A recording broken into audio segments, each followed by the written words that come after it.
Homme infidèle, tout ça, on peut mêler. Non seulement papi.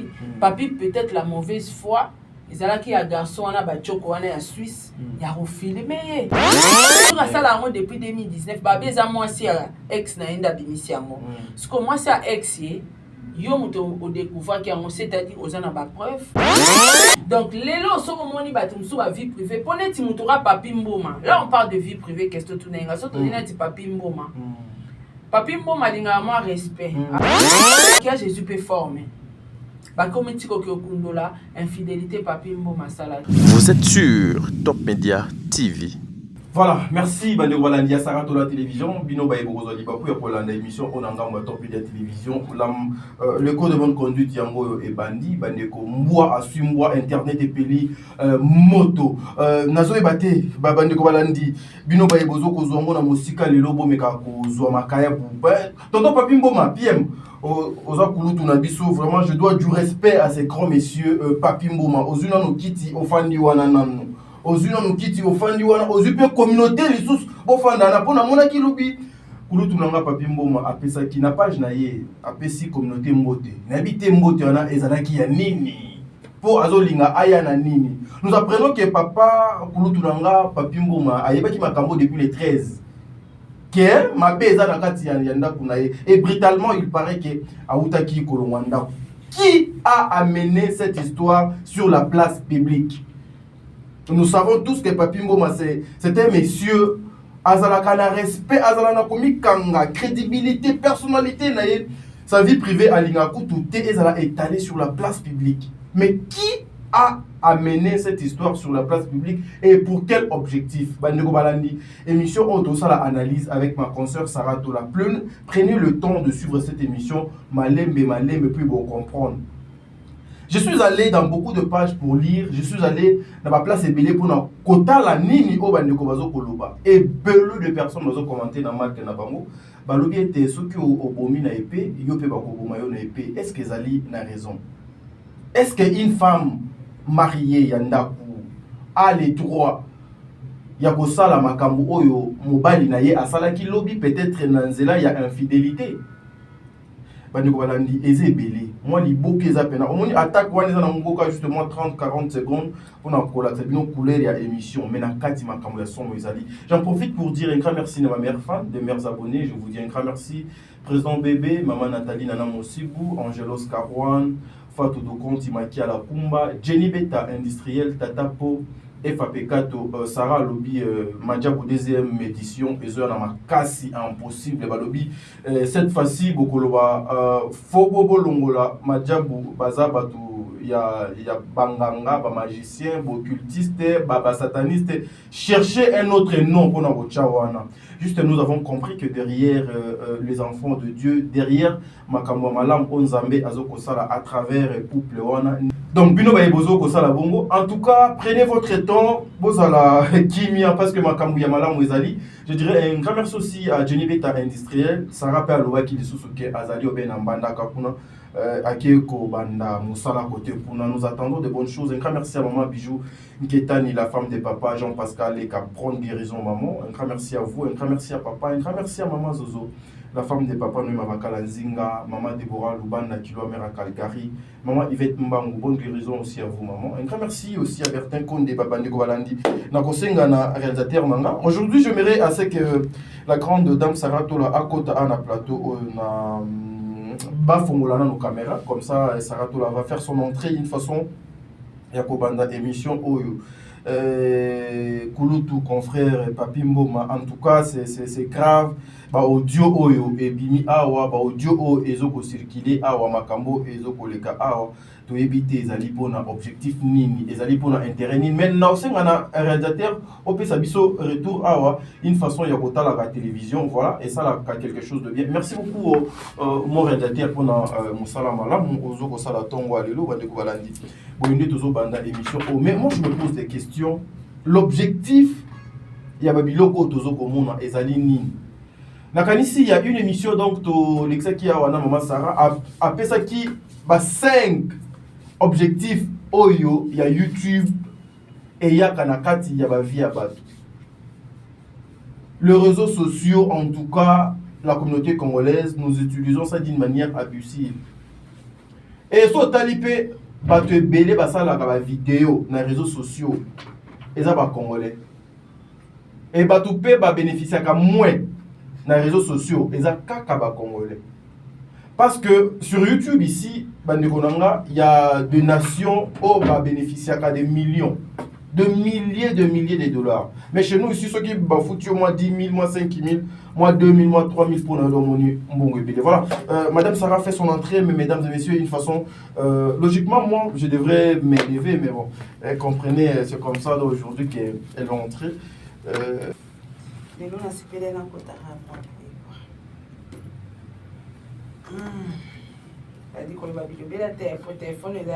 Non, ça va, je vois, très bien habillé. Hein. Des cartes à l'intérieur. Mon réalisateur, Tikala Nanukakana, Madame Sarah, bien habillé. Hein. Merci beaucoup. Hein. Tu vas Dior. Hein.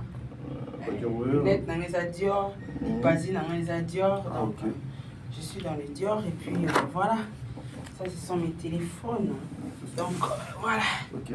Ah là là là là. Voilà, merci. C'est frais. Jesus, oh là là, mes téléphones, on t'a dit. Sarah, aujourd'hui, apparemment, tu es venu avec. Mais réalisateur, aux autres, on a été pour l'intention, pour l'intention. T'as dit, on l'a télé à malongate. On a ta valeur, donc ça là. Donc, en tout cas, c'est pas gentil. Oh, hier, à comment bête à 12. Hein. Sarah, bonne santé. Ouais, ça va bien, de côté d'Ingala, ça va bien. Ça va bien par la grâce de Dieu. Nous avons ça là. Eh, nzambo sa makasi on dirait apparemment nzambe mikolo la côté nanga. Ah OK. Ouais, nzambo la côté nanga tati. Na secret mo fona bisa batu ba otala biso. OK. Une opportunité d'affaires avec Travel Advantage. Vous aimez voyager. Vous aimiez voyager en luxe avec des hôtels capables, des hôtels de valeur 5 étoiles. Vous aimez voyager dans un avion, dans un business class. Très bien. Mais à un bas prix, un prix assez. Pour économiser, Travel Advantage est disponible pour vous. Alors, Bantunios tout baza intéressé dans le voyage, surtout au qui est dans les vacances. Alors, Koka Moite Sarah, na moi oyo na kosala 5 à 6 voyages grâce à Travel Advantage. Et je vais réserver les hôtels des 5 étoiles à moins cher, le billet aussi. Alors, ils sont disponibles pour la tout. Très bien. Yom Toza intéressé, juste un lien émission Abisso, juste une barre à description. Tu verras le lien, ils ont à Travel Advantage. Tu as les souscriptions à 19 € seulement. Aujourd'hui, accès, il y a Travel Advantage. Au ça, la réservation anytime, partout dans le monde. Aux alentours de l'Imoya qui chasse à la hôtel à luxe, la cité du fleuve, l'hôtel du fleuve 5 étoiles. Alors, Travel Advantage, les awana, au réservé chambre, on a pris à mon quai. Au réservé billet, pour ya Congo, on a pris à mon quai. Yo pas moutoza na Congo. Au réservé billet na Lubumbashi, na Mbandaka. Et ça, monde entier, ça la limite. Alors, profitez-en et économisez pour votre voyage avec Travel Advantage. Très bien, très bien. Ça ramène. Apparemment, tu au Tingambu, il y a Majabu, Samu Ah, t'as dit, hôtel album. Namoni frère Mike Kalamba. Alors, Majabu, c'est la qualité, premièrement, les sons. L'organisation aussi. L'organisation. Donc, Banda Congo et Banda Namoni label ou Ekokaina Majabu. Non seulement parce que je travaille là-bas, mais la vérité à Makambu t'a dit. Depuis Congo et Zala Congo, depuis le producteur Bazana Mbokoyo, je n'ai jamais vu un label comme Adjabou Gospel. L'Adjabou Gospel, c'est la qualité. Tarakolo Nango Lucifer, c'est la qualité. Ouais, le meilleur Lucifer du monde. Ouais. Le Seigneur Jésus-Christ. Ouais, c'est lui le meilleur Lucifer. Mais tu vas les grands magiciens, en plus. Mais même les serviteurs de Dieu mususu babengaka bango banganga ya Nzambe. Les grands magiciens, les grands Lucifer. Donc yemoko na sima Majabu, na bisio laisse tomber et sautali même ba qualité ba clip. Non, papa. Vu ça. Son dans les la musique. Ah papa. C'est vraiment agréable. Non, donc papa wana na maman wana, papa Roybondo, maman Maria, Nzamba continue à bénir Bino parce que c'est grâce à vous nde lelo tokomona mpe bajeune talent babimi bato bazoyembela nzambe bacantique nouveau nzambe alingaka bandimi ya sika en tout cas nzambe atia sous loboko na mosala wana ekende liboso. Deuxième édition Madjabou Gospel, c'est pour bientôt. Là, bon, qui déjà va régner Salamaki na Ngambu à Washington, Kuna. Na Yemoko, le PDG, le numéro 1 de Madjabou Gospel, Maman Mariam. Ah, ok, maman. Maman Mariam Bondo, je te salue. Alors, ambassadeur, ambassadrice, na biso pe bazaki wana. Donc, dans peu de temps, Bananzambe, vous recevez là. Très bien. Dans peu de temps. Merci beaucoup. C'est pour la gloire de Dieu que nous serons là, justement, une façon, il y a qu'au. Il y a même la bino makambo au lingaka mingi. Mama Sarato là. Nazarasson a là, moi bien à Ravantar. Non, mais. Moi, il se passe dans Ravantar, que la honte du non, en tout cas, moi, j'ai toujours été comme ça. L'émission, ça s'appelle le code de bonne conduite. Si c'est pas pour léser Batumisusu, il y a mal intentionné, en tout cas. Non, mais quand on parle de Madjabou, il faut être bien habillé, bien vêtu quand même. Madjabou, il est level. Voilà, merci Manewalani, émission Oyo, le code de bonne conduite. Nous commençons notre émission avec ma sœur Sarah Tola. Vous savez, c'est une influenceuse. Azali, parmi les blogueuses, il y a Mboka Nabiso. Elle est là.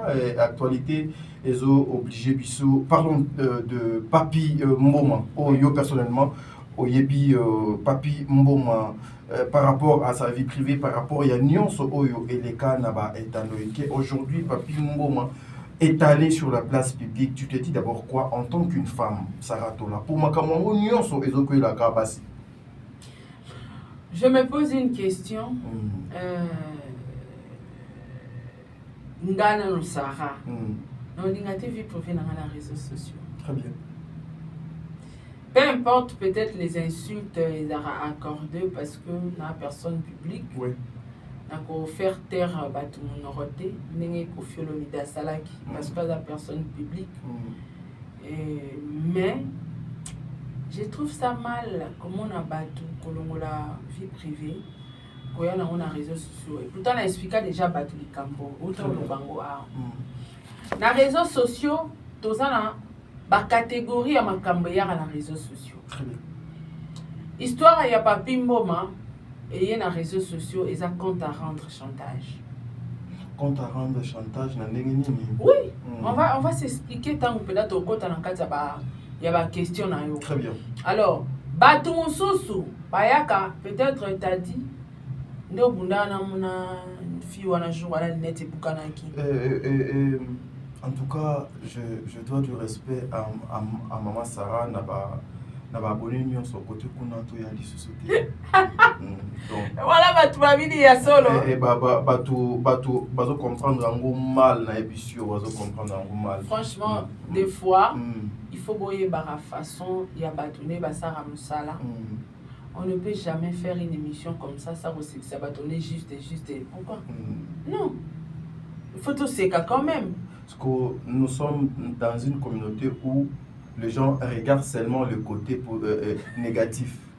Les gars, bateau basé en compréhension moins. Parce que mon toi en compréhension il va déjà que Sarah n'a jamais exposé vie privée à dans les médias. Là on parle de vie privée. Toujours pexango matin midi soir. Mais comment est-ce qu'on a la rose vie privée dans notre Parce qu'il y a quelqu'un qui m'a appelé à l'objet mais t'as dit, toi et ta sœur Sarah, vous avez mis la caméra ou ya mabe bato ça la na réseaux sociaux. Mais comment ta sœur étale aussi vie na yo odo salaka soka bosolina ye aye nyonso. Au moins te ke bino nyonso bo sala do logo moko. Même si tu dis à la personne non, ezaka juste pour amuser la galerie. Non. Bino nyonso do komaka bokoma ko mema nyonso kana buzz teza mangwa solo. La communauté, tous entouré par voilà. La communauté, mais il y a certaines personnes au monde maman Sarah Mikolo boswana na papa t'a dit basé belé. Voilà. Ngamoko kutuna lemba na katote. Na bimika na kiti na immeuble nanga na ke pour somba savon parce que biso to sokola bena bilama de biso moko. Na ke na boutique on place na bano somba savon, il y avait une dame azai pembe boye. Azotala ngati na pesi mbongo ya savon ya poussière. Bazo tulanga na Sacha Tuni. Tu t'appelles monsieur Tadi? Non, c'est pas mon nom, mais c'est comme si c'est toi qui fait des émissions avec Maman Sarah. Absolument, c'est pas moi. Non, c'est toi. Na libandi na yo ezaka yo o libandi Maman Sarah alobaka yango yo. Mais Nicolo yo na moni binoté, bozo manquer ngai hein. Moni koswana na bino na j'adore. J'aime ça et na komo tchaba mega na nga tous les jours juste pour na la nagabino surtout partout on a besoin et ça la nga bien. Voilà. Donc et là batum sous c'est-à-dire émission mobimba à hôtel à terre c'est la ka côté ni tout soit naki. Très bien. Donc on ne peut pas plaire à tout le monde, c'est ça la réalité. Surtout. To plaire mon tout mais au moins on peut faire ce qu'on peut. Autre monde que malgré tout ça les lots professionnels. Mais au moins il faut quand même battre biso baseka. Ya mabe soki to ya kana ben sanité parce que moi batala mona banezati. Mais si et seulement si to ya kana comédie mo pona o sekisa ka bato to msuba auto sona na mobile natali biso aseki. On continuera. To continue au salango. To tika monter pour la montre 2 3 4 personnes bazaki les to ko se pesa mo ki mombate t'a dit. Jésus-Christ a se pesa Sarah mutunyo tout mais Jésus-Christ a sauvé batu. Mais batu tout est balingai. Balobi Barabbas na Jésus-Christ abimisa Barabbas côté sai. Ba pona Barabbas babwaka moto do lier ça ba moment pas. Voilà, donc c'est ça la réalité vie en wana. Alors, pour na bato ba yaka na makambo na bango na réseaux sociaux c'est regrettable. Peut-être on a d'autres exemples, les tuyaux boé, vous avez vie privée na yo, ça la en cachette. Alors, mutumo a une mauvaise foi envers yo, à mon que c'est le moment où on a exposé t'as dit hein, par jalousie. Aba kanda na ngala pour na t'as dit. Pas à contacter peut-être Sarah Tola. Sarah est matière à t'as dit que tout à l'heure A B C D X Z L. Salé la mo live. Bah le rap et Sarah Zaranama communauté na batu na démarrer live. Tadi auto bundana mwasi na écoute na minute tadi alo wana ndaku na ya comme vanda. Notel. Communauté joue en considération. Sans pour autant de fois sans vérifier. Dans la communauté mobimba tadi. Tozonga na sisha ça y est kotika côté. On a deuxième émission. To fan de la on a bena émission. Dans la communauté à batu. Babosani que chantage existe. On laisse que ba vie privée sur na réseaux sociaux toi on a dévolé. Toi on a volé chantage. On comprend. Toi on a volé chantage. Toi on a volé à monter mamabi. Jalousie, règlement de compte, injustice. Surtout règlement de compte. Dans la manique où tu kosambu ça Cindy awa. Mais avant de pas laisser dans plateau zolo baké, botika ofinga Cindy. Ah. Banani ba fingi Cindy. Yé moko. Oh, ezalaki ka ndenge ezala deka ba oswana oya lobi o pa lobi o. Est-ce que ils oswana na Cindy? Cindy azalo kola moto donc amemaka maki aswana kana ekoto te. Règlement des comptes, chantage. C'est aujourd'hui. Na ba pardon ya manique, on arrive à comprendre que ezaki chantage.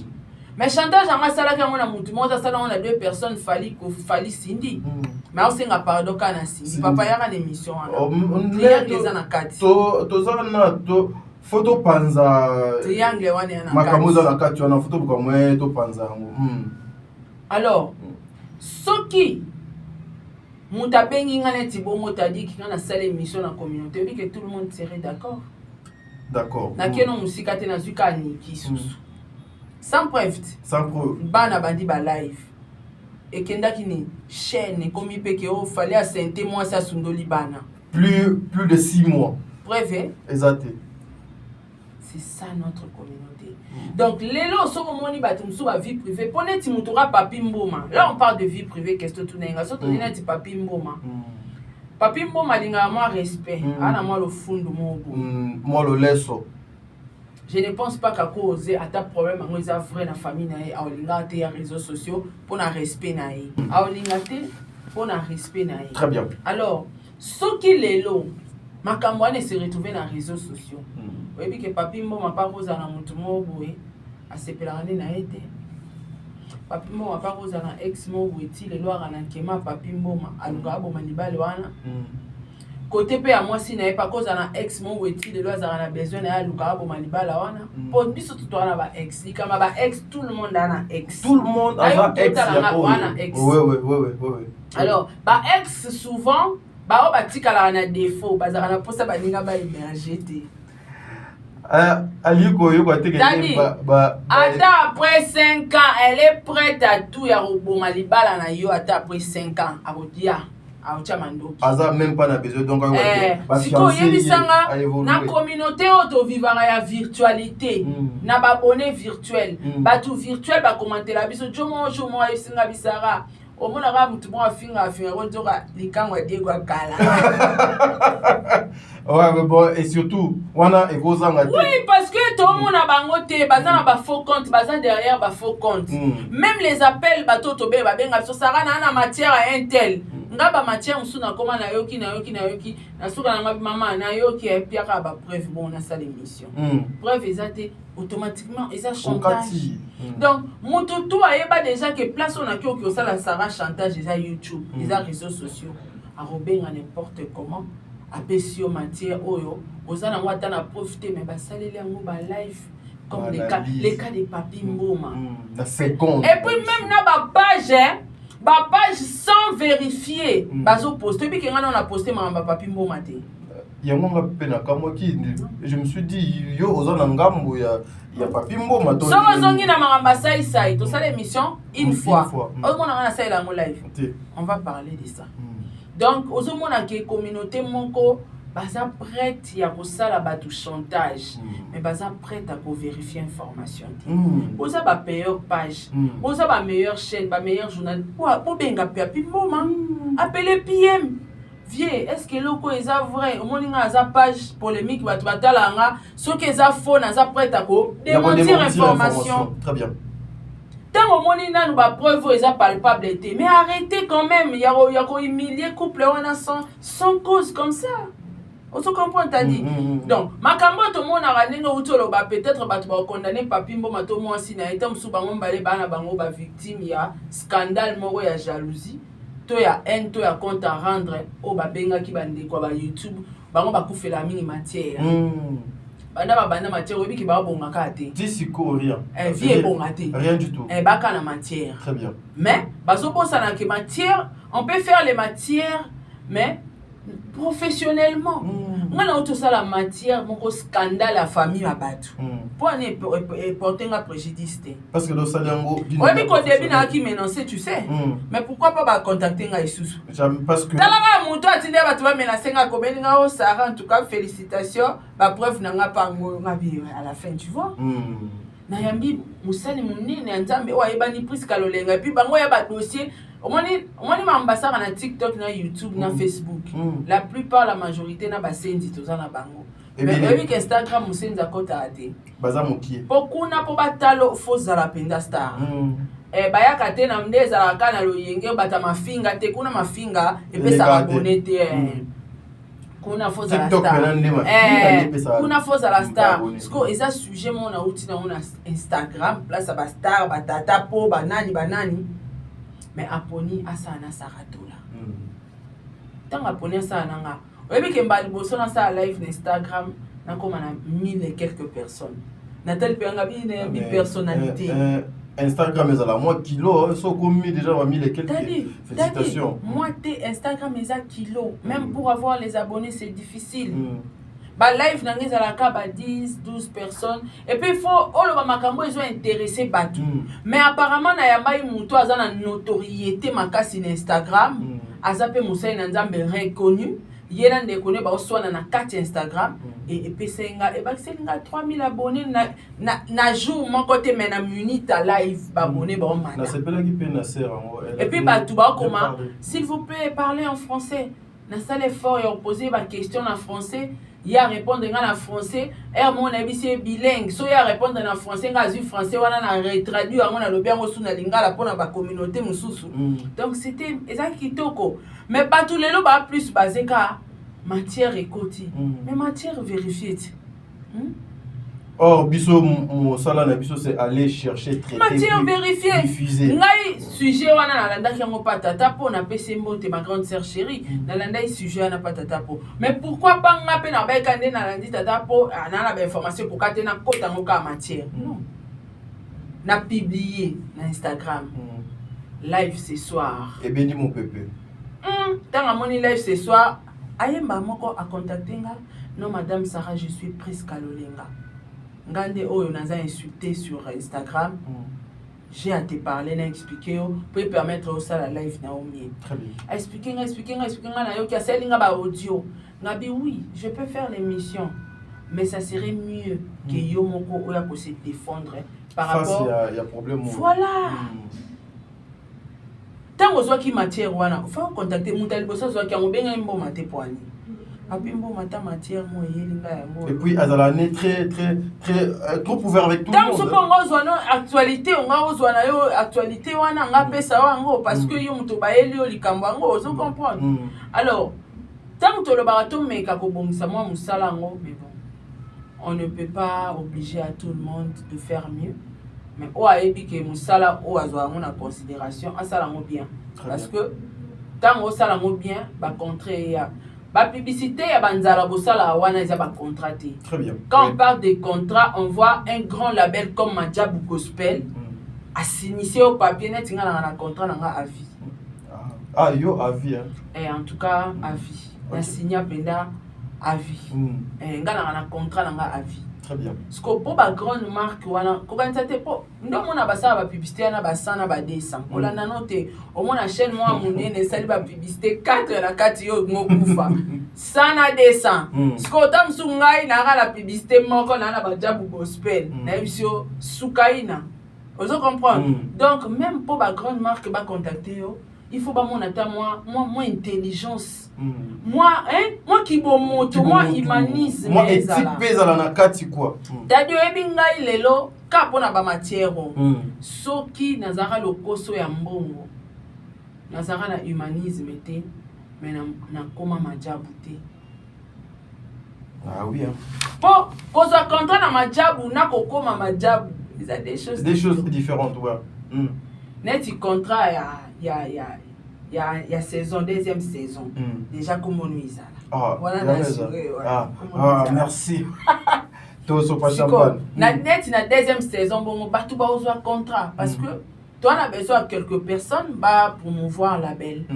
Batu ba ozo contrat ba signer na bango ba ozo pe cacher na bango ya kitoko makasi. Très bien.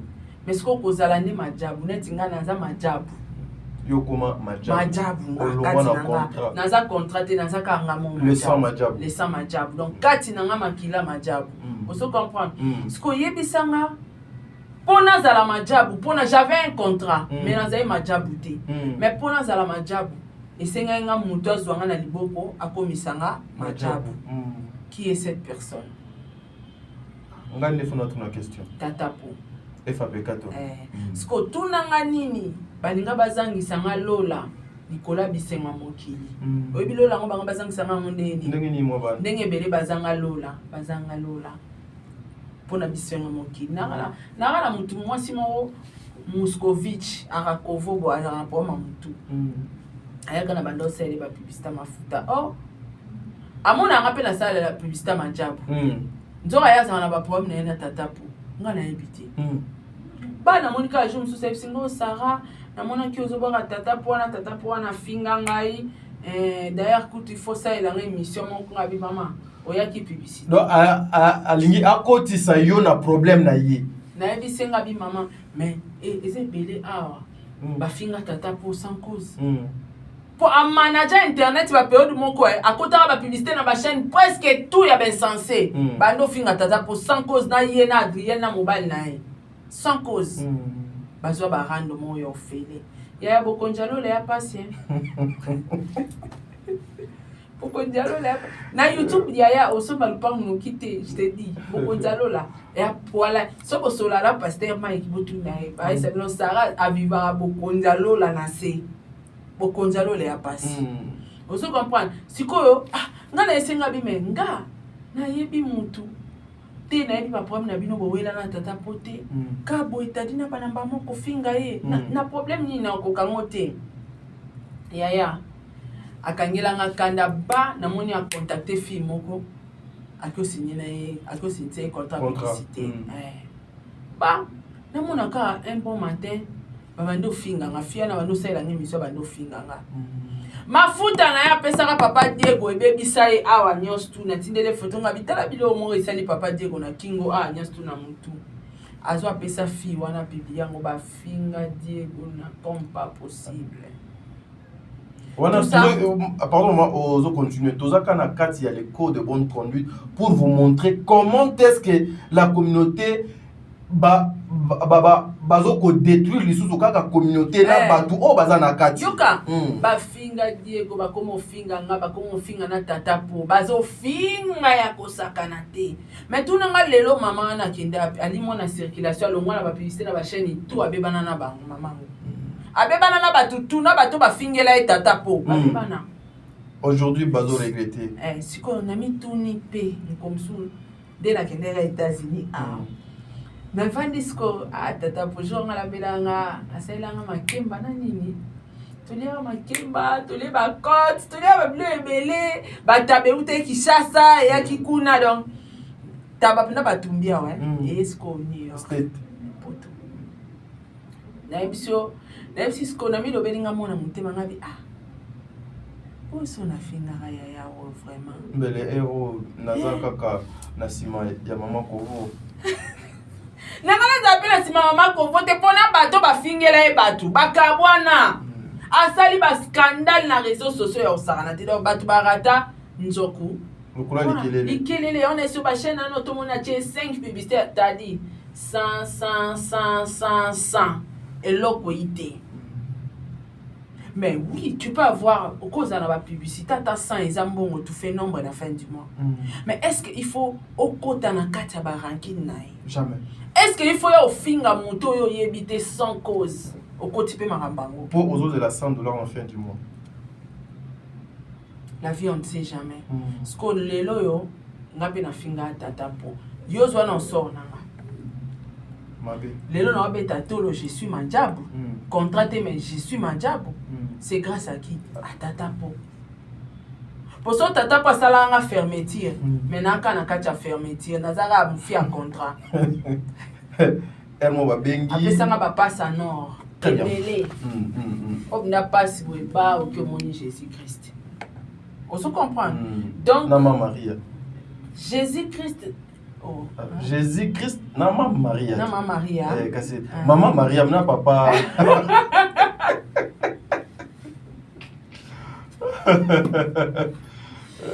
Donc, c'est-à-dire, na pese exemple pour nous le banabatu, salara maham pour yo. Ko salara maham te pour sepeli sabatu. O sepeli sabatu lelo, mais ba conséquence na lobby. Pourquoi assumer? Là, c'est tout le monde qui veut travailler à Madjab. Vous allez travailler. Na ressemble la bino. Tout ça la prière ngai de mère et puis era. Tout ça les prières et pas maman Maria. Tout ça mais la tombe ganan. Mais Isara commander Madjab. Très bien. Mais Sarah, je toujours on a parce que Likambo il y a Madjab. So ba cheli au contrat. Na kokoma Madjab te faut boya contrat. Ngai na boya contrat. Faut boya Madjab. Faut boya contrat. Faut boya. Donc ozomona exemple wana nyonso tout pe na pesi yango pourquoi pour n'entalisa batu que batu baza prête ya kosalir batu sans cause. Sans cause oui. Oyebanité asala o mabete mais mutu mo bengo kazwa $100 finga Sarah. Des fois peut 100 et belé 50. Au moni pe mutu afungoli caméra. Parla na zongeli na histoire en papi mboma. Neti papi mboma mutu ayi abengi apesi histoire batu babandi ba live. Est-ce que vous avez ba preuve? Mais nazo continue na compléter yo eza na ndeko na biso moya mwasi aza peka to benga eka chroniqueuse aza libanda je vu elle a expliqué ndenge nini makambwana et banda mwasi ya papi mboma. Est-ce qu'Aza tout ce qu'elle est en train de rencontrer est-ce qu'il y a de preuves tati? Alobi aza Amina bango papa nalandaki yango so kabela papi mboma na minute oyo aza suna ndaku na ete. La femme a commencé, il a trompé il y a longtemps. Ces messieurs travaillent dans une banque de la place à Wanakin. Papa, ça ne pas preuve. C'est important. Ou bien ils ont chantage. ou bien ça chantage, t'as dit. Déjà, pour ça analyse à PM, ou bien ils ont chantage. Où sont les preuves? Ce qui est un chantage, c'est chantage na niveau nini ça. Chantage na niveau nini, autre petit exemple. Très bien. Mutu mo alingaka na ye yote. Amoni occasion mo po na ye ya salir yo, akobenga mutu mo azali banda. Est-ce que bige do vandi abakobenga chroniqueur mo na poto ba bise abibenga na mo ça t'a dit est-ce que kanga tala boui. Ça preuve avec qui na peu. Bon c'est le ba live. Également moi, bon ça ba live. Mais preuve exacte. Très bien. Ce qu'on a une tête ça bangoni. Bachela ngakuto moi si moi ya pembe oyebi. Poka ka aluka ako isangaka. Ce qu'on tang basala ngobongo. Ils ont rapporté bangoni. Matière kaka. Ya na ba place mususu au moins salaire nous omona ko gagner à la fin du mois. Ozwa mona ba jour kaka. Ka pamba boy po salaire loté. Bien, ma. Achète même un crédit. Salaire noana. Yango faut ça ramsala bien. Au finga mutu sans cause. Donc omona mutu moi koti makamba bata komi pe ko finga. Et non qu'on expliquer mais vous insultez aussi même. Na regrette ko perdre relation na fali hein. Na musique na te mais je regrette beaucoup. Parce que y a ba place mususu ke naebi maman Léanda Badi naebi famille présidentielle na Gabon pour na fali. Na liambongo aleya wana pour na fali. Mais ce qu'on a ba business na ngana salara naeba ke so na zala bien na fali. Na ko le kasupa ba Léanda Bani wana. Non ça ba grand business au saranate. Kuna bineza la papier kaka. Papier kaka. Abimselo ka papier au ken ambassade. Bango papier kaka tango comme en aéroport. Donc je regrette c'est-à-dire. Ndena avec sa relation na fali. Très bien. Na marambo ezala lokuta souye soki na ebaka. Mon importance sur relation. Batu ba ebango te ba ebango après que soki na bonzaka na bien na fali na Sarah tala lelo. On se comprend. Donc mutu poa sala mutu chantage na média et au sengelo otezala ka muta monter en mabi. Aibi ke ba fi internet ba kana nzala matière. Très facile à manipuler aussi. Ba na nzala matière. Donc batu mobimba ba vivaka na matière. Eza lokuta za ya solo malama ya sanini. Allo ba yango. Accentuer mensonge wana. Pour y à se faire de vues. Parce que net muto abanda i sujet papi mboma. Oyebi ka bando sala ngo si sexivement et puis bato anotale po yem ta kina dossier ngo. Na dossier malgré à lokuta. Nyo se banye pa na. Parce ndenge nga ni keza akiti. Bato tu bazalo bela dossier ni ki menga so na lobeli baka. Baka bato wa matalwa banzo ibebi ke Sarah mutabanda ki dossier na ya pena kosa bango ba ondi maka. Nyoso lo ba ondi mana ba. Dossier à Papi Mboma aujourd'hui, scandale sur la toile. Sans preuve, mais ils sont humiliés. Pourquoi? Aujourd'hui, on nous ramène aussi le passé. Il y a Papi Mboma, Babalobi qui est azui, Yépé a mérité en haut parce que Yépé a ça la infidélité. Et pas il y a moi si moko il y a poto le lopeso que moi si a trompé et zappé ma bête il n'a qu'à supporter azana droit il y a kolongwa nda côté yo koki kolobani tala basse c'est-à-dire moninga j'ai mes ambitions na le bango maintes fois non ça musalo ndingi lo bongo bani très bien lelo na Congo awa na koza na projet na mona na kota na FPU bien na ministère de justice ou bien wapi peut-être mutako kota na canal wana et Papi Mboma très bien. Sans preuve qu'a boué, n'est quoi accentuer scandale Moïse en a profité à son nom. Jour on en souka, putain on va te voir balanga, faut bien à papi, faut bien à PM non souka peut-être. Au comme on le tout le monde sur la bien à PM, mais or il y a qui n'a facilité au Canada directement. C'est pas PM ou baby ça. Ce que tant on peut PM à comprendre que ayo lukanga senga pardon pour nga fondé na koti c'est là dossier. À appliquer 12. On est comme 24. Malgré ce qui pardon, mais la fini bouton. Pour nani, beaucoup est la matière. Son a yebi numéro à bouton en tout cas non bien là. On a fonctionnement dans la kilelo.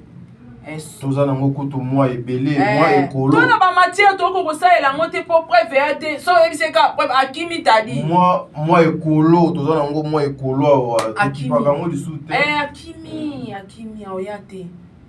bino boyaka bopesa biso bamatière tozozwa barando tozobebana na bato na bamatière yango mpe likolo yango ezozala na bapreuve te. Mais non. Mais non. Si aujourd'hui, admettons que Papi Mboma et sa femme, Makamo Bazolo ba Eza Solo Bakabwani, etali nani sur la place publique? Etali Moutouté. Ça concerne personne. Personne. Biso tozawana, oui, pour informer, mais il faut vérifier. Matière et ya Papi Mboma babia bimi na ndaku na ye. Ya yo mtope sanga matière. Est-ce que ko tshela ngata audio te ya kindumba mwasi ya Papi Mboma? Pour tant besoin accuser mutu d'infidélité t'as dit, il faut avoir aussi de preuves. De preuves, oui. Eh. Namoni ata kindumba mwasi ya Papi Mboma te, ata audio, ata capture au ba montage tout de suite. Si koka boteur on dit que moi si on a ça infidélité na ndaka Papi Mboma. Depuis quand là, depuis 2000. C'est que sur la salle depuis 2019, babé za mwasi ya ex na enda bimisi yango. Parce que moi c'est ex yo mutu au découvert que on c'est-à-dire aux ana ba preuve, aux ana ba capture, ba audio. Biso surtout nde ba audio na ba capture. C'est ce que nous attendons. Ça que le moko hein. Soko moni bato ba bimisi dossier mon na réseaux sociaux que audio na capture ezate chantage. Pour déjà nga mutu na kangi infidélité wana na téléphone na mobile nanga. C'est que na kangi ba on a ba audio ou bien na ba message. Ba message, ba photo, vidéo. Mama pesa biso. Si ko yozo ya kana munoko ke, moi ça Papi Mboma ti là continue à komana ex nanga. Et bon sur les jalousie. Sur les mensonges. Qui va croire à ça? Et puis yo non Papi Mboma alanda moi si on a pour mbongo mais mbongo ngo ora que na ozoe pas ya mobali mususu. C'est trop vulgaire ça en fait. Ça n'a pas de sens. Et puis, une vie privée d'une personne, vous prenez ça, et comme monnaie moko boye pour n'abatou, une façon que les gens gagnent leur paye et tout. Matière et zalaka, soy mutabimi en commission en matière, neti Cindy, yé moko ya ki pesa en matière. Non, mais si Cindy peneza ki ya bio. Ya bio. Parce que oyo Papi Mboma na mwasi na yeto ebi état bazana mona palette, to ebi atmosphère te. Mais ba belle famille na bango, ba oyo kama na réseaux sociaux. Oh bango mona ba bengi bango te mais bazana ba moni ngo na réseaux sociaux. Makasi pe akoya ko leka émission ezate za ko ridiculiser famille. Euti wapi. Mais tout le monde qui peut lobby Papi Mboma trop à l'aise. Na émission na hier. Na kende ko commenter. Bazoba musuba bien tala o ya ekozwa matière o nga iso na posa matière na posta ka tala même ko poster na tika le poster te parce que na mona ki yango non sens tebi ke to na bazoba na YouTube bo sala ta effort ba pesio matière singa preuve boye eza ko humilier couple ya batu sans cause maman soy matière yango pesa ya kindumba ya mutu. Alors, balancez ça. Et puis, pendant toutes ces années, Papi Mboma vient de loin avec sa femme. Daddy. Au moins, il faut que ça moi si wana kangi moi c'est Papi Mboma na mobile de l'infidélité. Tu as payé sa matière, on a payé ça na ba audio. Na ba vidéo. Ils sont célibataires dossier bien. Na nyo so lien qui donc a publié. En tout cas, donc, oh, Tobé Angoza. On a payé ça. Et puis, audio, il y a pas d'obi maman. Comment? Ça fait déjà combien de jours? Où sont les audios? Et ça, non, non. Et ça peut-être disponible, était basé non, t'as dit, t'as dit, tika. Bapé, ça a biso nyonso. Yonde siko, pour ça, la matière. De tout tchaka. Et le mokia. Nakia musikate. Dossier à mon moulope. Tozwaka ni ba audio nyonso te. Nyonso. Na comment ça lango? Mokié progressivement. Mais on avait les audios. Na sala ekate loka na eba ina mwa mulopo eka lobi na nga ke sara fi wana kosi na ndimi. Non. Tanga loba na nga sara fi wana kosi ba avec les audios. Fi wana tanga loba ke o mwa mulopo bazongana na easy. Na ebisa kieni. Tilelo. Eyate. Lokwa yo ebi ke bazongana na easy obi ba audio na ba nini eza. Nyonso basala ye azaki na mona ba vidéo na ba photo. Wapi Tilelo. Chantage. Alors, wapi ba audio ya kindumba ya mwasi ya Papi Mboma parce que quoi accuser mutu à ça la infidélité bozana ba preuve na ye wapi yango. Mais c'est trop grave, hein? Une femme comme ça, qu'on va émission qui a trompé mon bali depuis qu'elle a. D'abord là, tu sais, le coup de maquillage. Que mon bali peut y bakanaye. Maquillage est super fort, mais. Bah, comme tu dis que là, infidélité, papi, mbo, masala, non, c'est son passé. Donc, ce qui est là, bazongi si maramba papi, mbo, makala, ils ont passé, naï. Maka papi, mbo, masala, bah, tout bazar, basala. Bah, homme infidèle, tout ça, on peut mêler. Non seulement papi. Papi, peut-être la mauvaise foi. Ils ont qui a garçon, on a batchoko, on est en Suisse. Il y a refilmé. A piégé. A piégé. Mais si papi va piéger, bah, tout n'a pas continué, so bah, ça la ramakamboana. Et vous avez un scandale. Il y a qui victime, il y a qu'on filmer, il y a qu'on piéger. On se comprend. Donc, quelque part, ils ont vu passer naé. Mais les lots, ils ont un scandale où ils sont sur la toile sans preuve. Alors moi, de mon côté, franchement, pendant ça, 2-3 émissions sur Papi Mboma, il faut nous avoir preuve. Tout bon, bah, oh non, non, tout ça, on a besoin, il y a tout cela, non, non, ouais, bah, preuve. Donc, avec ce genre de choses, pas moyen d'analyser. Tout ça, t'as dit, on analyse sur quoi? On analyse sur un sujet sans preuve.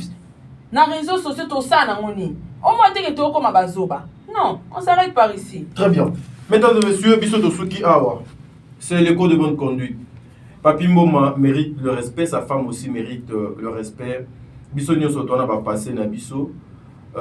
Bien que Balobaka passe Nyonso et rattrape à Bisso, mais va passer na Bisso et influence à la présence na Bisso. Le présent na Bisso parce qu'on ne sait jamais lobby. Bani Walandia, top télévision, Bani Walandia. Sarato la télévision, bo kutani to promettre bino pour l'émission Asika na sujet oya somo tozo lingato kota ya nekonabiso fiston sai et puis si j'ai assigné les guerres avec tout ce qui se passe, moi j'apprends que Azobe est à concert, moi comme commis grave. Donc mais mami ndekolanga mami futambo monanga yanga ekoza la chantage te. Je le dis dans le micro, Yanga et la chantage. Payez mon argent. Avec tout le respect que je vous dois, payez mon argent. Trop bon et comment bon mabiso. Vous allez malam avec tout le monde et comme bon mabiso, tout le monde bimabazoba. Madame Mami, avertissement nan et banni les lots. Paye mon argent. Lobio koleka les lots. Je sais que tu es à Kinshasa. Paye mon argent. Merci beaucoup.